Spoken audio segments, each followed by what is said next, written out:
to a show.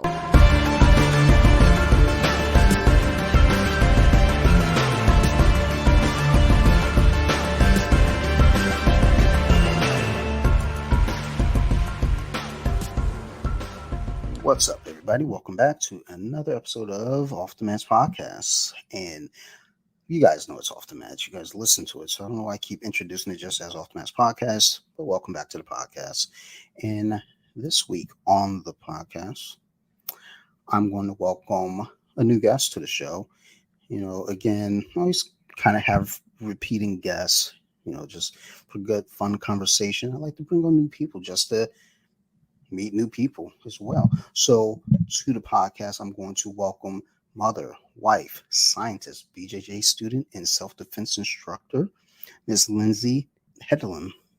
Did I say that correctly? You did. You nailed it. Thank you so much for having me. I'm excited to be on.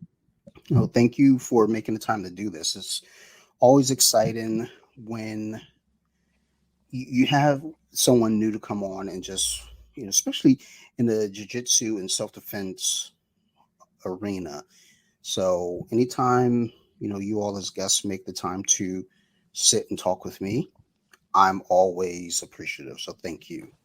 So I guess kind of jumping right into it for the listeners, I have listed here, you practice jiu-jitsu. So for you, when it comes to Brazilian Jiu-Jitsu and martial arts in general and self-defense, what was your introduction to it and how'd you get, started? Yeah, I've always been really interested in combat sports, even growing up, was a huge fan of WWE. And then that later kind of grew into UFC when Ronda Rousey came on the scene. Obviously, I was right there front row in front of the TV screen, just cheering them on, because seeing a woman on a stage like that was so empowering to me, just to kind of live vicariously in the moment for a little bit. So it's always been a big interest of mine. And I didn't realize how much of a life-changing event it would be actually getting on the mats. So let me back up a little bit. My husband and I, we have 2 children, and our oldest had actually started training Brazilian Jiu-Jitsu. We picked it for her because of a self-defense perspective, right? Being a female, being smaller, knowing how to defend herself if she's ever taken to the ground by a larger opponent, by a man. And so we were always interested in it in that perspective. We found a school that had a great culture, and we got really plugged in. And finally, I was like, I can't fight it anymore. I have to go in. I have to start trying this. So I actually got a gi for my birthday and started training. That was about 5 years ago. So and it's just, I hit the ground running and fell in love with it. It's opened my eyes to so many things, not just as far as combat sports go, but life in general. It's a great place to learn lessons and apply life's lessons, on the mats. So it really just lit a fire in me, and I haven't turned back. Good. That's good to hear. And it's always interesting to hear that perspective of the parent whose child was training first. And then, you get into it at our gym.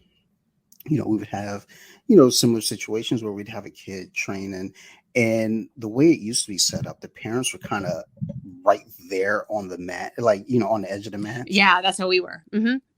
So, from time to time you get a parent calling out, things to the kid, and it's hey, we're the coach. If you want to do that, then you come out here and train, as well. Yeah. And, a few did actually. So the best part, though, is when they have absolutely no idea what they're talking about and they start trying to coach the child, and you're like, what? What are you talking about? Beat him with his arm. Yeah. What? Just stand stand up. Thing. Yeah. Oh, that's my favorite one. Oh, just stand up. Just stand up. You can do it. Just stand up. I believe in you. Right. I believe in them too, but guess what they're not about to do? Exactly. Yeah. Even though you had kind of that early introduction or prior introduction, through your child, when you finally got onto the mats and started training yourself, what was the experience like for you? Actually, probably a lot of women have very similar experience. There was one other woman at the time on the mats with me. I was the only one who was interested in competing. So I was often in just 100% male environment all the time training.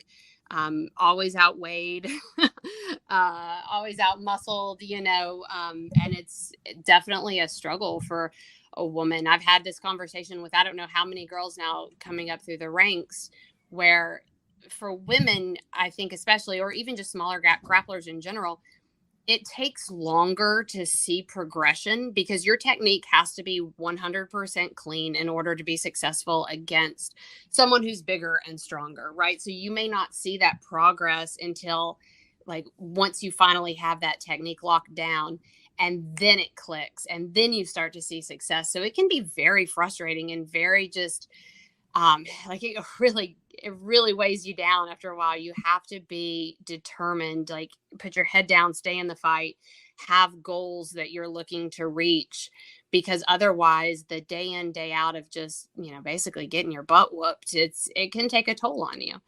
But I think a lot of women stay in the sport because of that, because it is so challenging, right? And when you do see a success, it's a huge win. And that feeling that you get when you have a successful technique executed on somebody who outweighs you, outstrengths you, that feeling is unmatchable anywhere else. It's like euphoric, you know?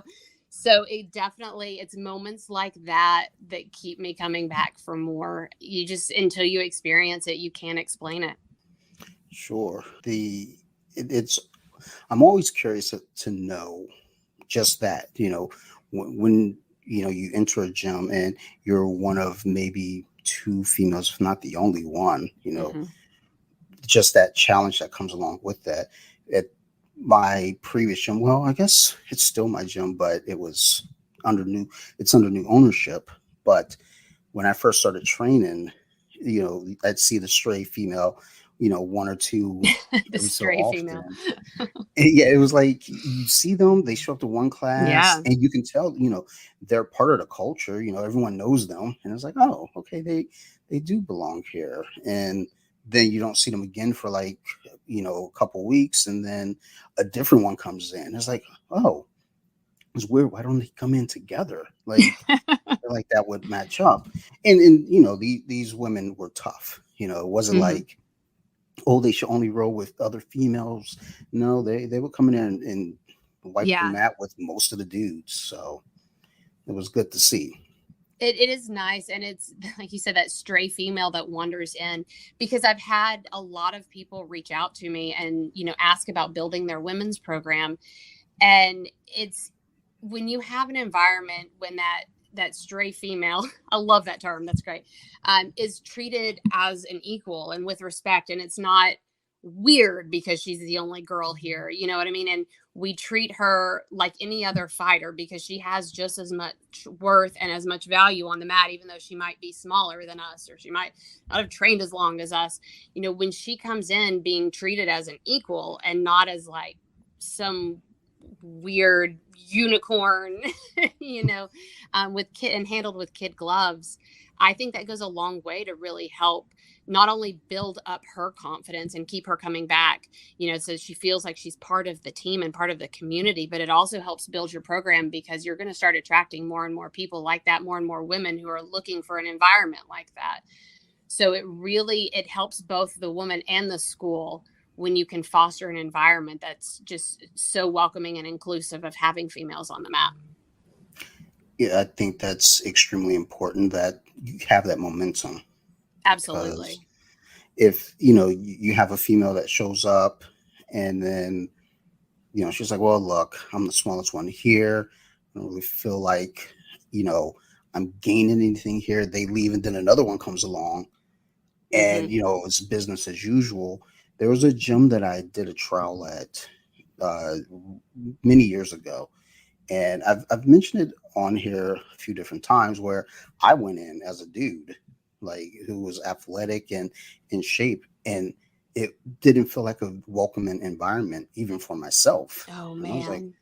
wow, there are no females there. Oh no, there Yeah. was one female. I think I went to two sessions. At the first one, there was no there. Yeah, there wasn't a single female there, and then the second time I went in, there was one female. And I remember talking to my buddy who I went to that gym with, that he introduced me there.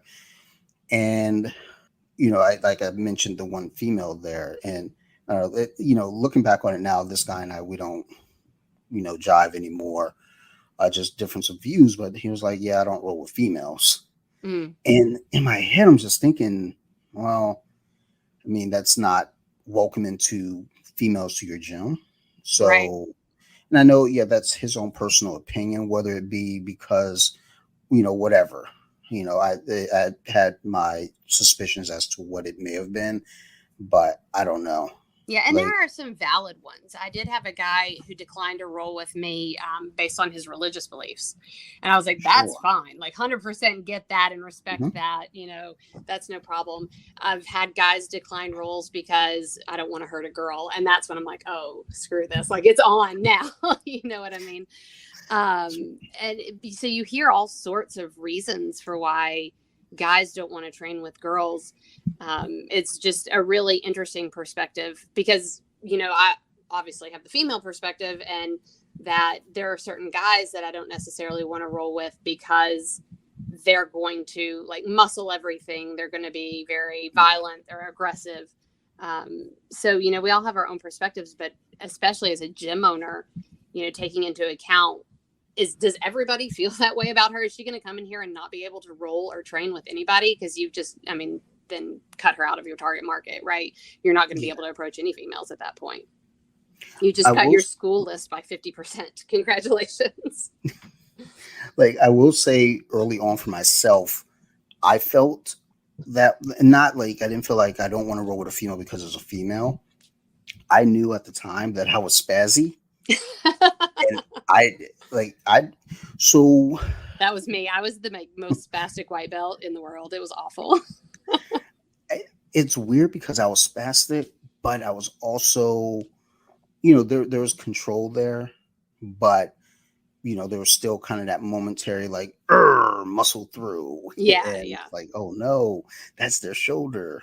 Uh, but my coach, I think early on saw that I was a safe role, so he would pair me up with this one female, frequently, almost to the point where like she became kind of my main training partner at one point. Nice. And early on, though, I kicked her in her head. Like, Oh, no. and dude, I felt so bad. So I was it was half guard, it was top half guard. And I was like, yes, I know this knee bar. We just went over this. She wasn't in that class. I'm going to land this knee bar. She'll never see it coming. What I didn't think about doing, so basically, I was going to uh, spin around and boom, catch the knee bar, but I didn't secure her like torso. Like I didn't hold her upper body down so I could get my leg over. So I just went to swing the leg, and because she sees this open daylight, she's like, he's not pressing down on me. He doesn't have an underhook. I'm going to sit up. Oh, She went to sit no. up, and my knee found her eye, like like bullseye, Oh, perfect. And she dropped, and I screamed like, "Oh shit!" yeah. like everyone could hear it. And then I like jumped down, I like started hugging her. I was like, "Oh my god, I'm so sorry, I'm so sorry." She was fine, but I was like, But I you just don't. feel like trash, don't you? Yeah, I felt like I've the done that. worst person, and she was cool about it, but in my mind, I kept thinking, I don't want her to think I'm unsafe. I don't Oh, want fair. Yeah. coach to think that I'm unsafe. I don't want to. I'm not that guy. I'm usually very like controlled, and almost to a point now, it might be a detriment to some people's training when people are getting ready for a competition. I'm like too controlled and too like slow paced, and they're like, dude, I need like fight time action. What are you doing? I was like, I just want you to get your work in. But you know, after that though, I kind of like calmed. I wasn't crazy really, but I really, really got more controlled and like understanding of what I'm doing.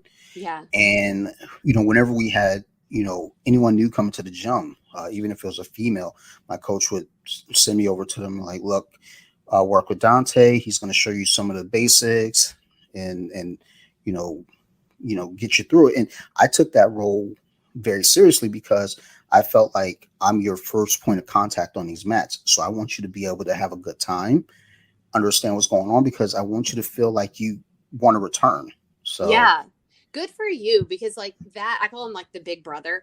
That hmm, big brother role on the mats is like, it's really critical. At least it was for me, coming on. And I'll even like when new girls are coming into the school, I'll be like, all right, here's whoever, like, he's good, stick with him tonight. If he says you can roll with somebody, that type thing. And kind of like put them in, not in charge, but like you're their mentor, you know what I mean? Lead them. And it really helps the women see that men are okay to train with. There are safe partners. They are, capable of rolling with a woman, and it helps kind of, I guess, open their eyes to the more possibilities. Because when they first walk in, right, it's this big room like with mats and all these sweaty dudes, and half of them are like no shirts, and they all look like they should be in the yeah, UFC, and you're like, that is intimidating.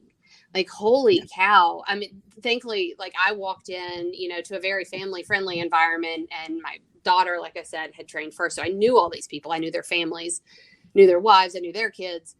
But it's not always like that. So that no, intimidation factor, I think, keeps so many women from actually trying it out and like actually going. So I'll have women in the area reach out to me because, they do know that I train and I'm pretty active in the community. And ask me like, hey, would you go to a school with me? And I'm like, absolutely. Like, whatever school you want to, I'll do a drop-in class there. And, I'll just be like your partner for the day and make sure that you're comfortable. It's so, I don't know, that intimidation factor. Have somebody safe that you know that you can count on and depend on while you're there. It makes like all the difference in the experience. absolutely. That there was a brown belt I rode with a few months back, and our gym, like I said, it's under new ownership. It's been under new ownership for a while, so it's not even new ownership anymore.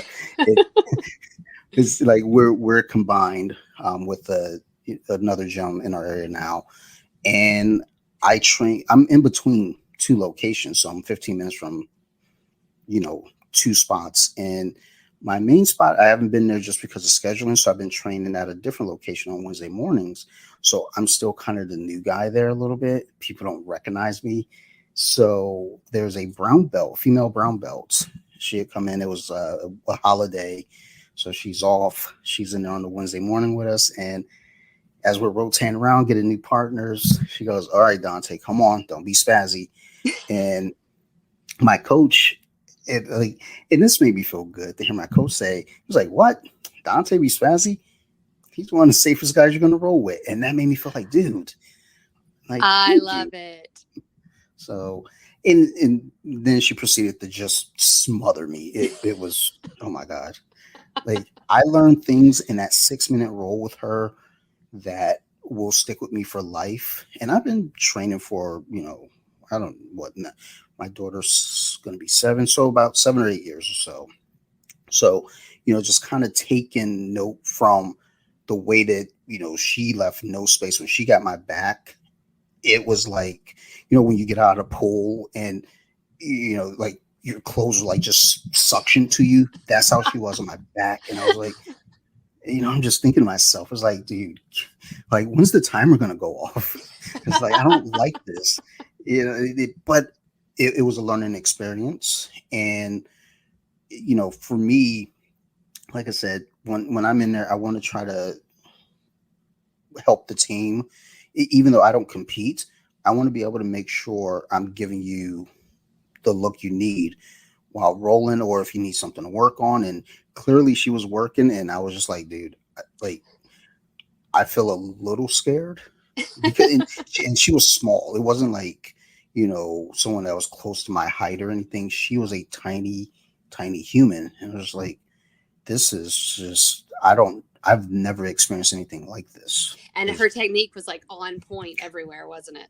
It was like if I had to say something was perfect, it was everything she did. I was like, dude, And I maintain, like, like as a this is woman, magic. that's, you have to, and to be successful in the Hmm. sport, like, I feel like the bigger, stronger, people can get away with a sloppier technique because they can muscle it, right? And they can force things. But when there's like, you don't have that option. So if you're going to progress and get better, like your technique has to be spot on, whether you're male, female, whatever. Like the smaller grappler has to have that just perfected technique. Yep, absolutely. So, with you in self defense as an instructor, for you, what's something that let's say I'm a new student coming in and, you know, I know nothing at all. Like, what's something that you would say to me to kind of, give me an ideal of what we're going to be learning that day, or what I would need to get the process rolling to defend myself? Yeah, absolutely. So I actually work with a company called the Hero Self Defense Project. When we have a program called the Mean Girl Project. So that's what we're working on right now, to develop different levels of programming specific to women, taught by women, developed for women, and techniques that work, as that smaller person, because you're never going to be attacked by a larger person, right? So we actually have the programming broken down into like smaller chunks. So you have a 12-week intro programming, and then you're going to 16 weeks and moving on up the chain with belts associated with each of them. But really, like, the first step to getting on the mats is just, taking a breath, enjoying yourself, and knowing that you are worthy of being on the mats. You are capable of all the techniques that we're doing. I don't care your fitness level, your, age, size, any of that. Like, every single woman out there is worth defending. They're worth fighting for, and they're worth the training that goes behind it to be able to be capable of that. So definitely, when somebody first comes in, I'm going to walk them through the 12-week programming that we have, and just show them that nothing's scary. We're not throwing in any like flying arm bars. We're not punching anybody in the face. Like, everything is very maintainable, and it's very, I don't want to say beginner level, but it's like entry level.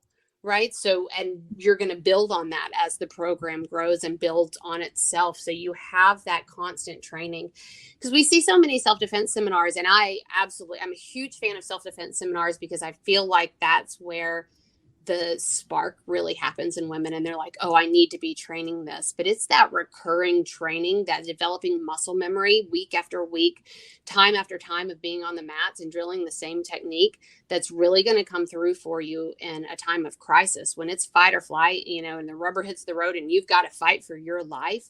You're going to have to rely a lot on muscle memory to get through. And it's, again, like we were saying earlier, your technique has to be 100% spot on, because this person's going to be bigger than you. They're going to be stronger than you. They may be strung out on something. You have to have everything locked down, and in that adrenaline moment, be able to pull off the perfect technique. So everybody is capable of doing that, but that recurring training is what's going to build it into your muscle memory. So like I said, the Mean Girl Project, we have starts out with a 12-week program. You meet once a week. It's an hour and a half, and then you have homework throughout the week. We build on each class, and we do pressure tests along the way. It's a fantastic program, and it's a great first step for women into the idea of self-defense and into the combat sports community. Awesome. There's this thing I always kind of think about, and you know, I mention it sometimes. My manager where I work at, she asked me one time if I could do a self defense class for her car group that she's in, and I had a lot of questions because I was like, "Is this a one time thing you're looking for? Like, what are you looking to gain from this?" And I think for them, it was just more so to have an activity for the group, like kind of Yeah, like team team building. building. So I was like, that's fine. But in my mind, it's like, I don't want to just show you this, one time or two times, because understanding jujitsu in itself, or just martial arts, period, like you said, muscle memory is an important thing. You have, TV shows, they'll show people going to, you know, a self-defense class, and they do it once, and then they'll give you a scene later in the show where it's like, oh, they're an expert at this. Yeah, There are no exactly. nerves. They're not nervous at all or scared. They just know how to do a spinning wheel kick now. I was like, nah, Just that's suddenly, it's magic. like the fight or flight kicked in, and that fight hit, and they're out there doing backflips. Let alone they can't even do a somersault, but they can They do a just backflip. downloaded it from the Matrix. That's all it was. Yeah. So I think what you're saying.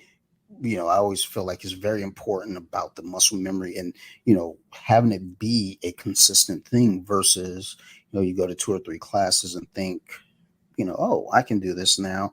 I don't need any more. Or as we may have encountered the white belt who's taken jujitsu for 2 months, 3 months or something. And, you see them on the internet out there get into a fight and getting shown that maybe your jujitsu isn't what you think it is. Right. Go back to shoot. Take that stripe back. He comes in the class and coach is like, hey, so what are you doing? Yeah, I need that stripe. I'm gonna need that. I need that back. Like, embarrassing me. So I actually do have a question when it comes to self-defense. And I don't know if you've seen the movie, I think it was 2002, Jennifer Lopez, Enough. I don't think I've seen that one. Oh, I don't know that you want to see it. Now I have to see it. It's a domestic violence movie. Okay. To some degree. Well, I don't want to say to some degree. It is full on, but it's like basically Jennifer Lopez plays this character who's married to a rich, I don't even know what he does for a living, a rich guy. And he, no is not in his vocabulary. He gets everything he wants. He buys her this house. He knocks on the door of a house that she says, oh, I love that house. It looks so nice. So he knocks on the door and tells the guy, hey, I'm buying your house. Pretty sure that's not how that works in real life. Right. I've only ever bought a house once and I got very lucky. I'm pretty sure like walking up and telling someone that I'm going to buy your house it's just not that simple. But throughout the movie, she starts to realize, hey, this guy is very controlling and I don't like this. I want out. They now have a child. And she feels trapped. Yes. Now it goes to this thing where she, starts, really becoming kind of a master of disguise, being able to avoid this guy. But at some point she goes and starts learning Taibo because that was the hot thing at the time. Okay. Was Taibo. And she ends up fighting him, like kind of, like the big, final battle of the movie. And every time I watch it, I start to cringe because I'm like, dude, this movie is giving a bad example of what self-defense class is meant for and, what you're capable of. Because, she's like standing there like boxing the dude. And I'm like, okay, that's fine. But, she's like, I'm just picturing they're just exchanging blows. Yeah, like okay. He hits her and she like smiles at him. I was like, okay, Gotcha. I'm certain that's not how that's gonna go. But I always, I ask this question around a lot because I'm like, I can't be the only one looking at this and saying there's something wrong here.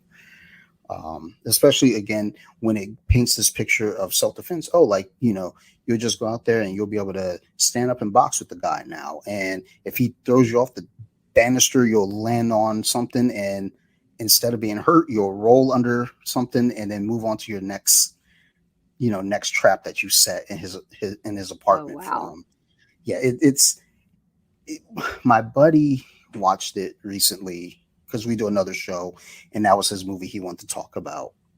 And I was like, dude, let's do it because I've got thoughts. And I must be heard. it turned into me bashing the movie that he watched. His girlfriend was watching it and he sat in on it. He was like, I want to talk about this movie. And I was like, I want to talk about it too now. Because I just saw it on Netflix and I thought about watching it again. But now I'm like asking people, it's like, hey, what did you think of this movie if you've seen it? But oh my gosh, just from your description of it, it makes me cringe. If I'm being honest, and that's something that we do teach. Like, you're not invincible. You're not going to be able to escape a fight unhurt or unscathed. You are going to take damage throughout the course of events, right? As Our goal is to get you to have the mindset to be able to escape and get away. We don't want you sitting there, exchanging right hooks with the guy. We want you to get away safely and get to safety. So yeah, I don't know if that movie's going to be going on my list for Yeah. watching. If you've never seen it, I just gave you Mark it right off. everything that you need to know about that movie. Jennifer Lopez is a badass. She can't be stopped. I think she ultimately kills the guy by throwing him through a glass coffee table. Mind you, her fall was probably higher than his fall, but Yeah, you he said it was off the died. banister, right? Yeah.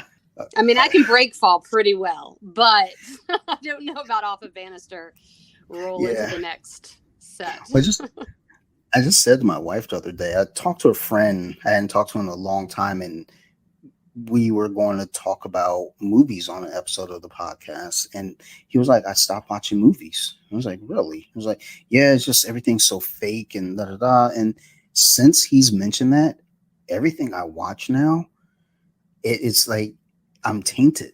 I'm like, oh my God, he's right. The dialogue is so phony. And Mm-hmm. I watched the newest Scream movie, and there's a scene where one of the girls falls from a high platform and she's okay. And I turned to my friend and I says to them, I was like, dude, I know how to break fall, but that's not, you can't break fall that. Right. It's not break You fall, fallable. you're going to break something and not your fall. Um, No, my but husband and I, we have like kind of a similar line of thinking because I think you and I have probably similar tastes in movies, just judging from a short conversation. But we have to like click our brain off. And I really feel like combat sports has ruined a lot of movies for me. I'm like, that is a trash rear naked choke. Like, that's horrible. Why is he not just turn? But yeah, we have to like kind of turn our brain off and be like, it's just for fun. Just let it go. yeah, anytime I see a movie and someone goes for that straight arm choke, and now my wife says it while we're watching, she's like, look at that punk ass choke. I That ain't love stopping it. nobody. And then like I'll say to her like that arm extended like that. Oh my God, that's an arm bar waiting to happen. She's Right. like, Like, just right? take the arm. Now, does she It, train too? she does not. Okay. I've been What's holding her? trying. Why won't she train? I Our conversations that we have, it veers everywhere from like she doesn't feel comfortable, Mm-hmm. and I understand that completely. Like with strangers, and I told her I was like, well, look, if you come in to train, you'll be working with me anyway. Just a heads up, I am the sweaty guy. I don't know if you know this from our marriage of 23 years, but I am that guy. So, if I got you inside control, just keep your mouth closed. Right. Close Because your eyes, close your mouth. yeah, just turn away. But her big thing is just this discomfort of rolling with strangers, and Yeah. I try to explain to her in a way to not, I don't want to fearmonger her or anything and say, well, look, if someone attacks you, that's going to be a stranger. I want you to at least have an understanding of, defending yourself to some capacity. And, my biggest thing that I always say to everyone is, your best self defense is to avoid the fight, whether you can talk it down Yep. or remove yourself from the situation. Don't fight unless you have to. You have no choice. And that's what I try to explain to her is like sometimes you may not have a choice. And fortunately, Yep. she's never encountered anything like this. And I think that's part of her mindset too, is I've never encountered it, so I think I'll be okay. Right. Um, You she don't and need her it till best, you need it type thing, right? yeah. I remember her best friend made a comment once about being scrappy. And I said to my wife, I was like, look, she's about a buck 15 soaking wet with no training like in her life at all. Mm-hmm. Her scrappiness is not going to save her. Like I train with women who, might be a buck 30, a buck 40, they're strong and they're, well trained. But at the end of the day, the best situation or the best thing for that situation is to avoid it. And if you have to fight, buy yourself some time to escape. You're not fighting, like Jennifer Lopez and enough. You're not, standing there squaring up. Like the whole ideal is to be able to buy yourself time. And I try to explain that to both of them.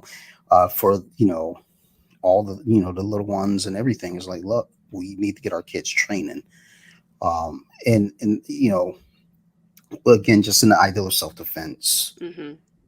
I think that's what it really comes down to, is not even about training. There are so many other benefits from martial arts. I know for myself, mental health in itself is, I go to class. After I get out of class, no matter what happens, I still feel really good. I could spend an entire class getting stomped, and I walk out there still feeling like, this was a good day. Yeah. Like, not many people can say they got their ass kicked and then come out, today was good. Like, oh, really? What's so good about the day? I got choked 4 times. I think, almost went out once. That doesn't sound like a good time. That sounds like a nightmare. Trust me, you just got to be there. And I try to explain this to my wife. Like, you just got to be there. Yeah. But until you're in that situation, like, you just don't understand. It's like nothing else I've ever done. It's amazing. But it sounds like your wife needs something like the Mean Girl Project. So we need to get a program running out near you, because Yeah. it's all women, and like we kind of ease into it, start with like just pushing and pulling and wrist grabs. And I see a lot of these self-defense programs get down and it's like, all right, day one, we're doing triangle chokes. And it's like, okay, that's a little personal for me. Like, I don't even Yeah. know the ladies standing next to me. I don't want to get in that position with them. So we ease into it. We have a lot of fun. So we'll have to look into getting a program running out your way. Yeah. I mean, I think it's important, like you said, in that instance there, day one, you're doing triangles. It's like, triangles aren't easy. Right. You know, Yeah. that's And I mean, kind if of you're like, uncomfortable, like touching another person, which a lot of ladies who come into training are, they're, mhm, we're the caretakers. We're supposed to be like taking care of the, everybody, and like healing injuries and showing love all the time. We're not used to like that forceful, violent behavior, at least majority. And so doing like touching someone in that way is so foreign. And you can always tell the women who have trained other places that come in, like, even if they don't tell you, because they're comfortable touching you. They're yeah, not like just doing this like easy grab. They're like, okay, I got you. You're like, okay, you've done some sort of training in the past. But yeah, asking them to go into a compromised position, even mount, like, for me yeah, to let somebody, especially a guy that I don't know, I've never trained before, say, get on top of me and mount, I'm completely helpless. I don't know how to escape mount. I don't know what mount is. I mean, that's just like a panic attack waiting to happen. So yeah, of course women are intimidated. They're getting put under some big sweaty guy in this a very compromised position, and we just look at it like, oh yeah, this is a normal Tuesday. But to them, it's not a normal Tuesday, right? well, yeah. I've seen guys come in, you get full mount on them, and I've had a couple guys just tap because the claustrophobia of it Yeah. in itself. They're like, dude, I don't know what this is. I don't have the cardio for it. They're not used to it. They Yes. don't understand how to regulate their breathing. And that's just, again, that's a guy who's, about my size. It's just like, okay, I don't like this. Yeah. So There now you go. you put a female in that position where, again, I don't know this person, and now they're getting mount. Or I had a friend come in, and he trained with my female training partner and I, and a group of 3. And we were working rear naked chokes that day. So coach was like, just kind of ease them in with you guys. And so my partner, she gets my back. And, I'm a broad shouldered guy. I'm kind of, I'm not afraid to say it. I've gained a little bit of weight. I like pastries. They're delicious. Bring me Um, all the tacos. I'm with you. That's fine. yeah, like I've never seen a taco that I would ever say no to. It's like food. But Same. she gets my back, and she's a small woman, and she's going for the rear naked choke. My buddy looks and goes, "Damn, y'all just get all up in there, don't you?" I was like, "Yeah, I mean, we're not baking cakes, dude. There are situations where this is a fight, and you're fighting for survival. And now imagine again, someone on someone else's back. I think he ended up not doing jiu-jitsu. He decided he was going to go do Muay Thai instead, and he's doing very Mm, well with that. So proud of good. him. He found his niche, and I think getting up close and personal with other people was not it. So I get Yeah. it. And that's just the thing too when it comes to martial arts and self-defense. Maybe wrestling, jiu-jitsu, things like that. It's not everyone's cup of tea, but Hmm. something has to work, and that's why I keep trying to tell my wife, like, look, man, like, I just want you to, like, just be able to, you know, buy yourself time in a situation. I told her, look, one day I might just set like booby traps in the house, and I'm just like hiding, just pop out. I want to see your reaction, like jump out like oogity boogity. Like you weren't prepared. One day she'll probably stab me. It was like, yo, what are you doing? You told me to defend myself. Right, exactly. I'm scrappy. He stabs you right in the neck. Like, oh gosh. Like, dude, I need an ambulance right now. This hurts. You are not allowed to come to any classes with me. You might stab someone. Like, what is your You have problem? been cut off. I'm from Detroit, not you. Like, this does not happen this way for us. Like, I always, like, the fortune teller said it would be by stabbing. They didn't say it'd be from my wife from Maryland. Right. My wife of 27 years. It's like, what is wrong with you? I was just trying to help. Um, but I think, again, that understanding and trying to ease someone in and give them that comfort. Your program, it sounds like it's doing just that, and it sounds wonderful. I mean, I obviously I think it's the best because if I didn't, we would change it and make it better. But I actually met up with a lady named Stacey Councilman. She's from California. She is just an amazing fighter, wonderful woman in general, but her skills are just ridiculous. And she has really taken this program and developed it and blown it out into what it is today. Um, we are in 5 states now. So the way that it works is if you are a blue belt or higher in jujitsu, have competition experience in some sort of martial art, or Krav Maga experience, that's like equivalent to a blue belt, then you can take a certification course and become an instructor. We do background checks on all of our instructors. You come to a weekend training where we go through the full program, teach you about like our values and morals, because we have a very strict code of ethics that we want all of our instructors to live by, where there's, no cattiness, no nastiness, no, I don't just like back talking, you are everybody's biggest fan, essentially. Like, we're all here to make each other better.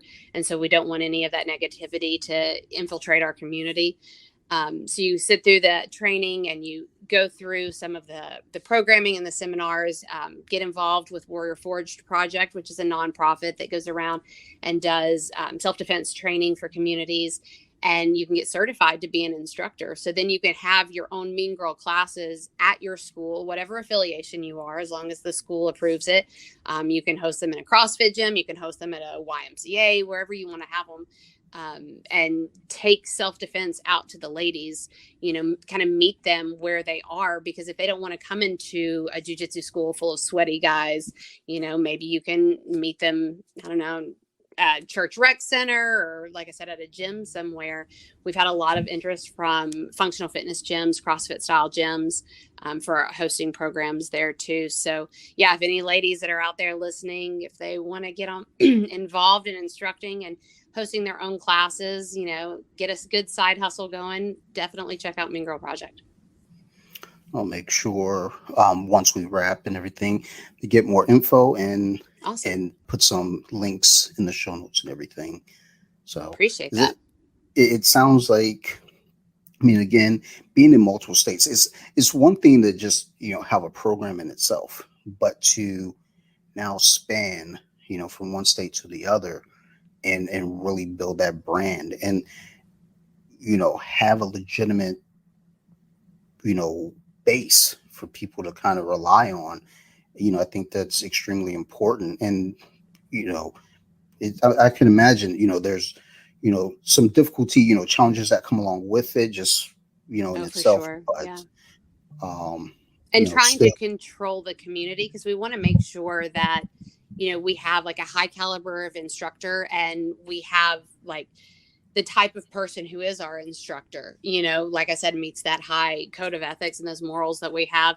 So we've had to really kind of, I don't want to say limit our growth, but like you definitely coast a little bit and pump the brakes every once in a while and be like, okay, we have to have this controlled because we don't want to get too big too fast. And sure. we're seeing a huge just a huge response from people wanting to run the program in so many different locations, but we want to make sure that we're doing it the right way and we're rolling it out in a controlled method so that we don't lose anything. The instruction isn't watered down, the experience isn't watered down, and it's consistent across all the locations that you go to. So I'm actually flying out to New Orleans, I think beginning of June, to help kick off a program that's going to be starting out there. And the instructor, it's her first time going through it. So we're going to sit with her, have her let her do the seminar. We'll be there for questions. Another instructor and I are going to be there in full support, just like her cheerleaders behind the scene, because I know she's going to do a fantastic job and she's not even going to need us there, but we'll be there just in case, nerves get to her. Absolutely.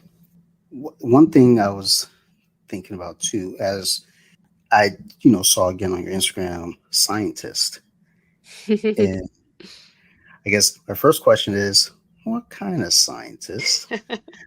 And then the second question, or the second part to that question is, how would you compare, martial arts and science, their I guess there's some connection, but how would you connect it? There is, and it's fantastic.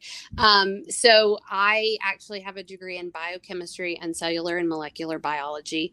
I started out working for a pharmaceutical manufacturer, and then over, how career paths change and everything, I'm now have transitioned into regulatory affairs for medical device manufacturing. So working with kind of the liaison between engineering and legal, like federal regulations, kind of in that boiling pot.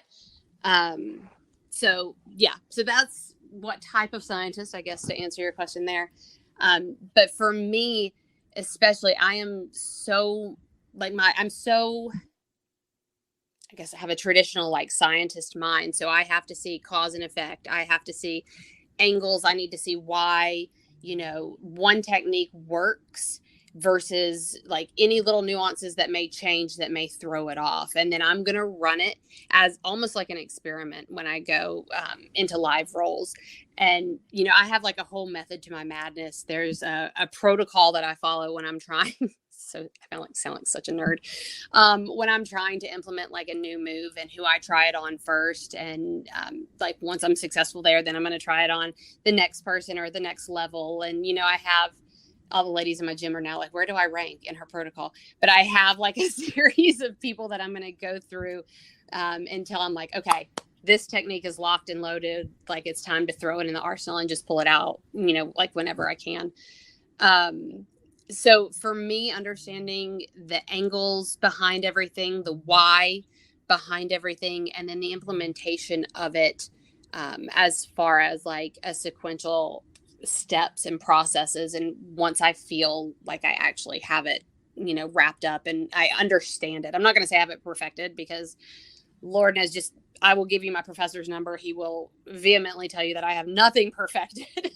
He's probably like screaming right now as I'm saying this, and he doesn't know why. But as I'm getting more comfortable with it and understanding the techniques. So until I have my mind wrapped around completely the why it works, I'm not going to feel confident with it. Hearing that really kind of makes me think now about my jiu-jitsu and how I do jiu-jitsu, because I do kind of look at it that way too. It's like, well, how is this going to work? Why would it work? The different angles and, kind of the, the fulcrum, everything. And it's like, okay. But then like, as I'm thinking that, I just get out there on the mat and say, just go to old reliable. Like, Same old trusty armbar. He's been with me for years. this thing has never let me down. Use your strength, power through. Oh my gosh, it's so funny because I mean, that was me too, for a long time, to the point where one of my professors says, I am not promoting you if you ever pull that same shitty armbar from guard that you pull. And I'm like, but it works. Like, why are you Yeah. gonna knock it? But yeah, I was the same way. And he was like, nope, no stripes for you until you stop pulling that armbar. Okay, fine. I have it's just the bad habit of we'll work on a technique, we'll drill and we'll drill and we'll drill, and I'll feel confident. Once it's time to go live, it's like, psych. You thought I was going to do that, didn't you? I even set it up too. Look at that. I got the X guard and everything going, but guess what I'm going to do? Going right to half guard. Like, oh, you thought I was gonna, go for the barrel roll. Nope, I'm going to deep half now. I'm going to get even worse. You just got to keep them guessing. You know what I mean? Expect the unexpected. Yeah, they're guessing with me. They're like, I guess he's going to go deep half. Yep, he is. And we're just going to smother him now. But you thought you were going to hit the waiter sweep on us? Come on, dude. You've done it 4 times. You're not getting it again. But yeah, it's martial arts, jiu-jitsu especially, has that science experiment approach. We always say, at practice, we're in the lab right now. Yeah, exactly. We're just trying to figure out, what pieces go where, and, how we're going to implement this in competition or wherever we may end up having to use it. So, yeah, and you have a hypothesis, like what's going to work, and then you go into it, it doesn't. All right, let's back up and fix it and figure out what we need to change, what little nuance we can tweak, to get to the end result that we want. Yep. Every little detail has a purpose. So, absolutely. And I believe, if I saw correctly online, you all have a workshop coming up for the Warrior Forge project in April. So yeah, we have those popping up. The Warrior Forge project, like I said, is it's a separate entity from the Mean Girl project, but it's a nonprofit organization. So you can actually request seminars. Anybody out there listening, if they want to host a seminar at their school, one of our instructors will go out, and it's a free seminar for all to come. We will do a presentation, and then we'll do a demonstration of techniques afterwards. And it's a great way to, going back to introducing women to your gym and trying to get them on the mats, to break that barrier of entry. It's a great way to expose the women in your community to your school and what you have to offer. So I guess I'm going to be honest. All the questions I had, you answered. Well, good. So as we do all of our conversation here, and we're talking about martial arts, self-defense, science, all these wonderful things, I wanted to steer a little bit in a different direction, because I have another podcast called So You Like Horror, and I know that you follow BJJ Wiki, and I don't know if you follow So You Like Horror. I know So You Like Horror follows you. Oh, well, because every so often I see you pop up, like one of your posts will pop up, and I'm like, oh, well, that is so sweet. It's like, okay, cool. Like, here we are. I think I do, though, because once I found out that you had that, I was like, oh, I think this guy and I are going to get along. And so I think I went to follow it. So I think I do follow you back on that one. Perfect. Because that leads to my next question. Do you like scary movies? I love scary movies. I absolutely love scary movies. I wish I had the Ghostface voice modulator. There you go. Fuck. I failed. But I haven't seen the new Scream yet, though. I'm failing on that. I gotta go watch it. I didn't want to see it at first, but then I saw all these positive reviews from people that I trust. Yeah. And then I went and saw it, and I was like, wow. Did not disappoint? Don't know. Not at all. Oh, good. That's what I've heard away. Too. Yeah, and they've done a really good job of reinventing the genre, or the I don't know, the whole Scream, what do you call it, The, line of movies, right? Um, but not taking themselves too seriously at the same yeah, time, and giving a lot of callbacks to the original where you're like, oh, I see what you did there, and very tongue in cheek, but still bringing that real horror film vibe and actual good scares with it. yeah, that's the thing that was really interesting about the franchise in itself is that Franchise, that was the word I was looking for. Thank you. um, watching it grow over the 25 years since it had been released, um, and just seeing where they take it. The first one obviously was a celebration of horror in itself by introducing us to meta horror or reintroducing us to it because Wes Craven had already done that 2 years prior with Wes Craven's New Nightmare. Mm-hmm. And, I'm sure it was even used prior to that, but it was put on the mainstream map with that film. And then Scream did it on a bigger scale. And then you get the second one addressing sequels, the third one addressing trilogies, the fourth one addressing remakes, the fifth one addressing reboots, and now the sixth one kind of touching on franchises. And it like you said earlier when we're talking about enough, you have to kind of turn the switch off to watch it because there's some things that happen where you're like, yeah, that was avoidable. Right.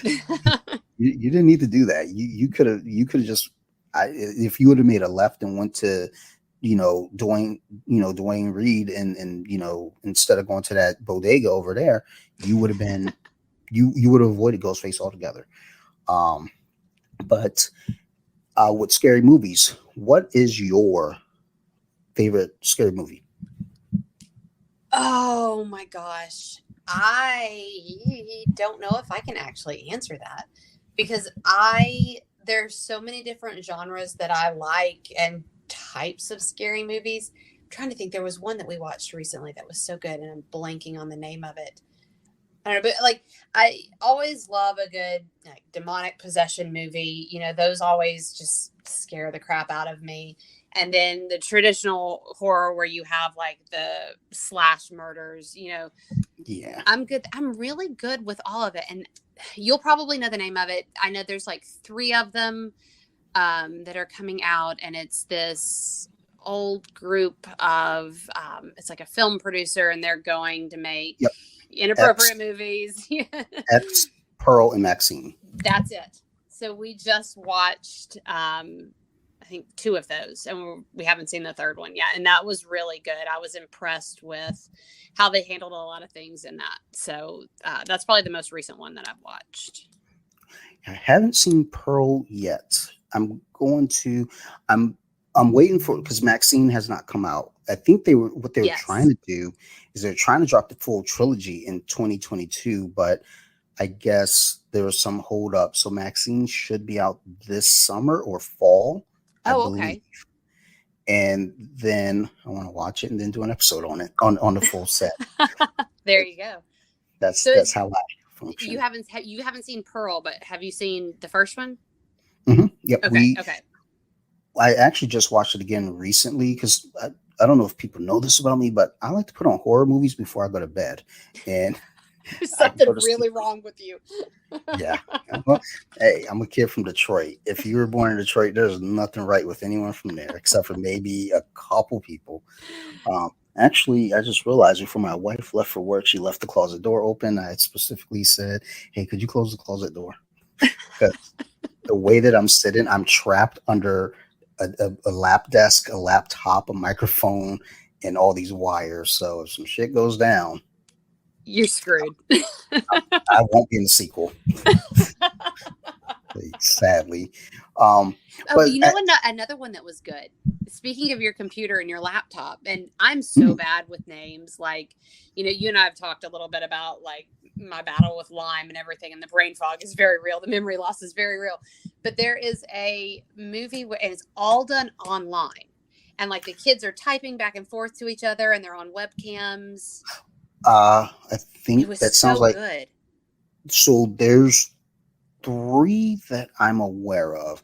There was one that came out during COVID called Host, I think that was it. and they were doing so. And the funny thing is, it came out like right after lockdown, so they made this movie very fast, and they were performing a séance um, over Zoom, and I thought that was well done. Then there was another one, I believe, it was called Unfriend. I Oh think. no, that's the one. That's the one I've seen is Unfriend. I thought that was pretty good. Yeah, yeah. Very I feel creative. like there's a sequel to it. I believe. Ooh. I think I could be wrong. I've been making things up sometimes. I feel that. Sometimes they're It's all right. like, If you say it with enough confidence, like nobody questions you. Just be like, yeah, that one yeah, movie, You haven't seen it? What? yeah. That's how I talk in job interviews. I say things with confidence, way wrong answers. I was like, so Make Dante, them second guess their answer. what would you do if a staff member came over and stole your pencil? Well, I mean, I slapped the hell out of them and then, take my pencil back. And they just look at him and blink. You're like, that's so wrong. That's the wrong answer. But I'm confident you're Exactly. hired. Sold. Um, but I think to your answer though, to what's your favorite movie, is kind of a valid answer. It's just like it's such a question of genre, Mm-hmm. or subgenre, I should say. Era. You know, Yeah. just your demeanor at the time. There's so many. When I get asked that question, I don't have an answer either, to be honest. That makes me feel better. Good. I'm in good company. Like, I could tell you what some of my favorite films are. I actually got yelled at on Instagram recently because someone says to me, "What's your favorite scary movie?" And I said Halloween, The Conjuring, and Train to Busan. Good. And the individual says to me, yeah, so when I said, "What's your favorite movie?" you know, that typically means one movie. So I responded Whoa. back to him. I was like, yeah, I understand, it was singular, one movie, but it depends on my mood. It depends on Mm-hmm. how I'm feeling when I'm watching a movie, what the movie like kind of does to me. Like, is there an emotional response? Things like that. Is there like a legitimate like fear in my heart? And they're like, yeah, but I didn't ask you any of that. So I was like, okay. Thanks, And Mr. Internet. yeah, I just responded. So it was like, I could see this conversation is going nowhere, so I'm going to go ahead and block you. Thanks for shooting me a message. So I appreciate the hell out of you, but don't message me again. I just blocked them. I was like, I'm not here for this fight. Yeah, good on you. Like, I don't have time well, for this. because Instagram, like someone said something on BJJ Wiki once, and I called them a cunt, and I got blocked. Like Instagram gave me a warning and said you're going to lose your Oh, account if you keep talking this way. So. dang. Okay. So it's like, dude, it was the first time. It's only once. Like, when you talk about keep talking this way, chill, son. Um, so basically, because of that, I've been on my best behavior when it comes to internet trolls. Either I say thank you for the follow, or I just outright delete them and block them without any conversation. But what I really want to do is I want to say bad words. I love bad words. So. Hey, you and I both. And I have to keep myself in check, especially now that like my page is getting a lot more activity on it lately. And Yeah. just getting some real weird DMs. People sliding in there. It's like, okay.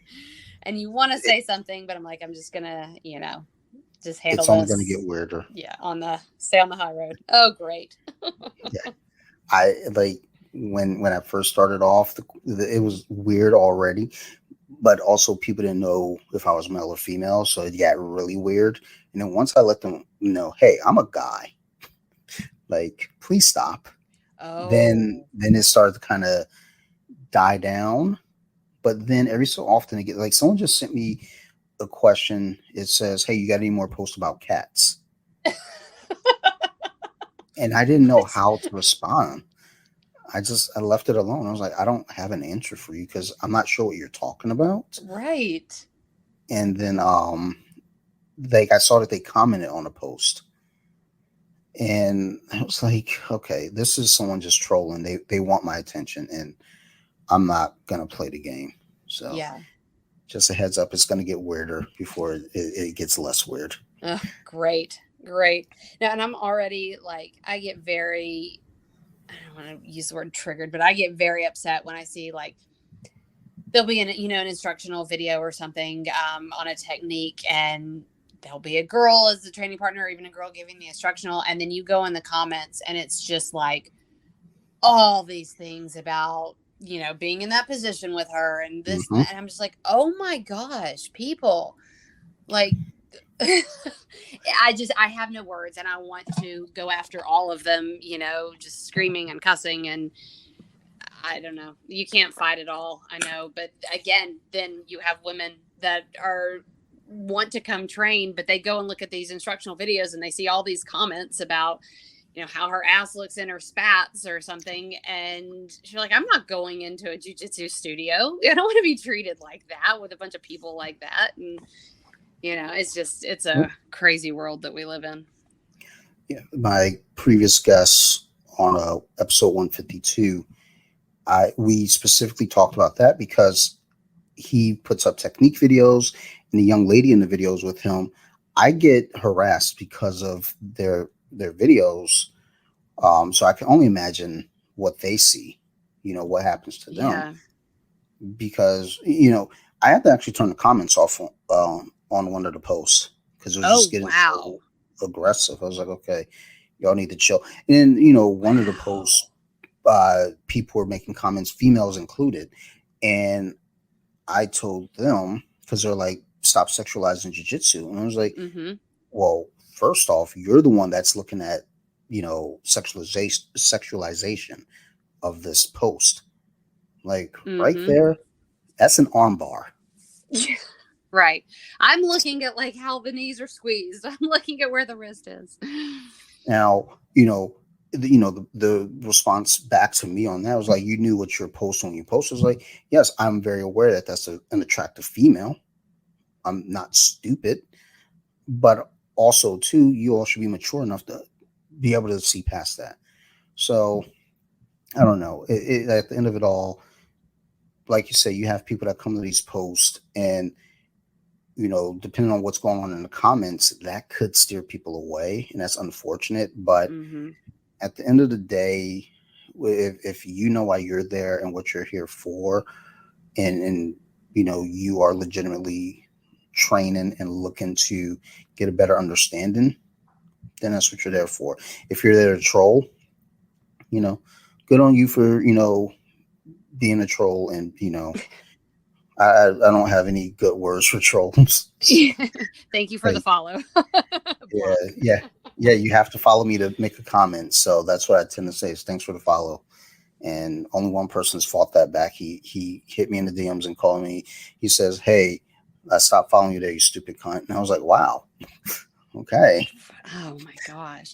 I just don't know if, like, do people not have enough to do? They don't have too much time on their hands to be going around doing all this. I don't understand it. And I will be the first person to say that, like, any person who sexualizes jiu-jitsu has never been in a fight. They have never been to a jiu-jitsu class. They don't know anything about it. I posted a video recently that actually it blew up a little bit, and it was like how men think female fighters look like after training, how they actually look like after training. And it was cool to see like all the women who remixed it and like put their own post-training pictures, because we all look like hot messes, like we just crawled out of the dumpster and our makeup's everywhere, our hair is everywhere, we're exhausted. Like, there's nothing sexy about jiu-jitsu. I'm sorry, guys, there's just not. So the fact that they come to these videos to try to make it that is just, for me, it's just disgusting. It's interesting again that you point out, look, if you've ever trained, you understand there's nothing sexy about it. It's like if let's say someone's going for a Kimura, male or female, and they step over, and now my head is like between their knees. I'm not worried about where my head is located. I'm worried about my shoulder getting snapped. Like, exactly. At that point, I don't, like, if I'm in a triangle, I don't care where my head is at that point. Well, I do because I don't want to get choked. But I'm not thinking about like, oh no, their balls Right. are in my face. I'm thinking to myself, I need to posture up. Yeah. Dear God, I need a breath. Yeah, I like I'm on my way out. Oh no, my arm slipped out. Now they're gonna armbar me instead. This is embarrassing. Not only am I gonna get choked, but now my arm's gonna get broken at the same time. Like I need a new sport. Yes, exactly. Exactly. Um, all right, so I feel like I actually feel like we we talked about so much with martial arts, self defense, and even scary movies. I didn't even get into the discussion about Lyme disease with you and your battle with that because that was the initial plan. The Um, best laid plans, Dante. It's okay. but I would definitely love to have you back on the podcast if you would be interested in coming back on and having that discussion as well with me. Oh wow, I would be absolutely honored. This was so much fun, and I'm a big fan of yours. So yeah, absolutely. Just let me Thank know. you. All right, perfect. Yeah, we'll sort out a sequel and I love it. and going to further conversation there as well because my initial when I reached out to you I was like yeah I had a list. I was like perfect, and then I redid my list and I forgot to put that on there because I was like okay, self-defense, like you have so much going on that it's like you're trying to juggle and figure out what topics, where are we going. So That's just me in life. I'm trying to juggle and figure out where I'm going to. So I understand. sometimes that's the best way to do it because it's the most adventurous. So, you know, never a dull moment. Amen. That's right. All right. Well, Lindsey, thank you again for doing this with me. Before we get out of here, do you have any shout outs or mentions that you'd like to throw out there for us? Yeah, absolutely. Definitely shouting out the Mean Girl Project, Hero Self Defense. It's a great program. If you want to get involved as an instructor or take a class, reach out to them. Also, want to give a shout out to Warrior Jiu Jitsu. So, big part of my family, big part of my life. Love everybody over there.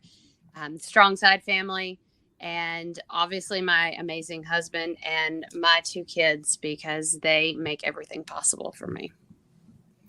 Awesome. That's awesome. So I'm going to make sure to put links in the show notes here and mentions and on the Instagram post as well. So Awesome. Thank you for that. no, thank you. And as always, to everyone listening, thank you for putting up with me. Thank you for listening to the podcast and just sharing your time. Everyone who takes the time to download an episode and listen to it, even if it's only for 10 minutes, thanks for those 10 minutes. I mean, at least you gave me 10 minutes, to say, hey, I don't want to listen to this guy. I appreciate it. I want to give a big shout out to everyone listening, everyone who's been a guest, especially. Without you all as a guest, the show doesn't work. So I greatly appreciate everyone who's sat down with me, who's jumped on StreamYard and done these conversations. I appreciate the fuck out of everyone. I love you all. Also want to do a big shout out to my crew over there at Nerd Rage Radio. We are coming up on episode 400 very soon. So, kudos to those guys. Love you guys. Bobby, Chris, Joe, Marilyn, Phil, Raul, Ricky Ticky. All you guys are great. Keep up big things going on over there and all the good work. So, and I'll see y'all soon. So, shout out to them. Also, shout out to my other show, So You Like Horror. It's about scary movies. As you all probably already heard, we were talking about scary movies a little bit. So if you're into that kind of stuff, go check out the latest episode. We were talking about horror movies in the 1950s, the themes and the different societal effects that were going on that made those movies possible. So go check it out. My good friend Jonathan, we sat there and talked a little bit. Then we started talking about other decades of movies because we can't stay focused. So but go check it out anyway. It's a fun conversation. And last but not least, big shout out to Lindsay. Thank you for doing this again and sharing your time and your knowledge. I do appreciate you.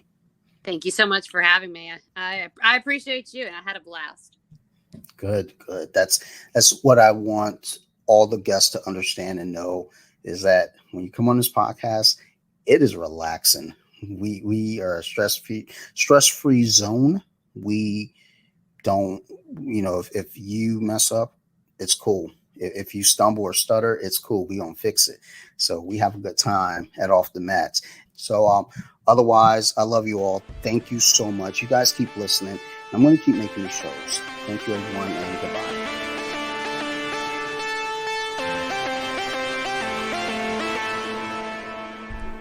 Deep with it. Now let me sing a song.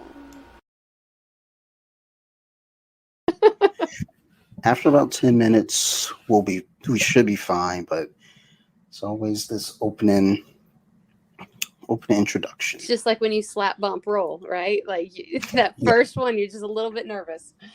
I'm always nervous until somebody hip tosses me and lands right on, like, in my chest. Then I'm like, okay, we are in a fight right now. Right. Holy crap. Here we go. Like, I don't like that, and I can't do anything about it.